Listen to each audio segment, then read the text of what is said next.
forced into the main role last year with Melvin. Has it been different this spring knowing that you're the guy now? It's a lot different now. Just being able to just do my own thing, just go in there, be with the ones. It's just way different last year because I feel like I was always behind him. Then when he got hurt, it was like, oh, I'm just stepping in for him. But now it's like it's my spot. You know what I mean? People look at me now like I'm teaching the younger guys to do what I'm doing. So it's kind of like we switch roles. So I like it a lot more though. So. Do you feel better about where you're at than when you got forced into action last year? A lot more, just more comfortable. I just know how things is going. I can see stuff easier, just more relaxing than now. So. Are you surprised you're now teaching some of the younger guys how much it's changed around here for you? It's just kind of weird because I feel like I just came in here yesterday, and then I'm just teaching somebody else. Because I remember when Melvin was teaching me something, and I'm like, you know what I mean, messing it up. Now I'm teaching somebody else, and he's messing up. I'm like, oh, you get it.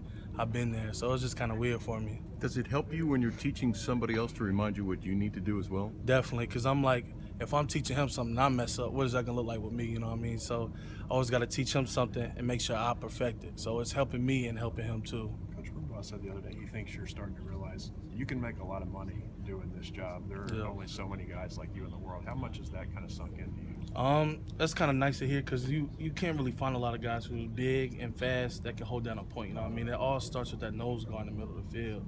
He gets blown up or something like that, then the ball's going to hit there. It's going to gas you. So I feel like it's a lot on me, but I like that, you know what I mean? Because I didn't just come here just to be some average guy. I wanted to come here to be the guy. So, yeah. How do you feel when you hear comments such as the defense all relies on how Matt plays? Doesn't really matter. I'm not one of those guys who get scared of like, oh no, I don't want this pressure on me. Like you can put it all on me. I don't really care. I'm just gonna play and do what I need to do. So. How are you better now than you were at this time a year ago? Just more relaxing things. I could just see stuff before it's about to happen and just know before you start thinking that you're gonna get messed up, they're gonna snap the ball, you're gonna be offside, something like that. It's just a lot, just more with experience. It's just way easier now. What's hard is it for a nose guard not to get blown up? It's definitely hard. I'm not gonna lie to you. I'm not gonna sugarcoat it. You don't know who's coming, but you know somebody's coming. You got that center, so you can't just focus on him. You got to focus on everything going around you.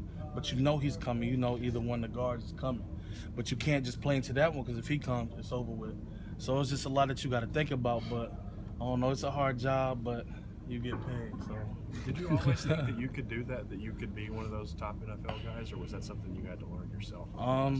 Something I always wanted for myself, but something I never really knew that could actually happen. I mean, you always dream about it, always want it, because, I mean, it's weird if you don't. I didn't come here thinking I'm just going to play and leave, you know what I mean? I want to go to the league, so definitely something. What's been the toughest thing for you to learn to kind of become a leader on the defense and be in that role? Just not playing as much, just being more verbal, just going out there and just doing the right things for real, because people lead, like they want to follow somebody who does most of that stuff by like just leading by example. Nobody just wants somebody who just talks and don't do it, so it's definitely just trying to take that role. Your coach Limbaugh said he's never coached anybody your size, your height, and all. He's talked about Tony Saragusa and Glenn Dorsey, but those guys are a lot shorter than you are. What difference is it with him having to coach you being the height you are? What does he have to do with you that he wouldn't have to do as a normal size guy? It's kind of funny because I know Coach B, he never had a guy like me, so it's funny just to see how he tries to coach me. He coaches me differently than the other guys that he has and stuff like that because I am much bigger. Then again, that's a plus because he doesn't have to worry about me as much as some other guys. So it's kind of cool having that he coached those guys and he's coaching me, so he puts both with it. So it really helps me and him out. So. Have you changed personality-wise on the field?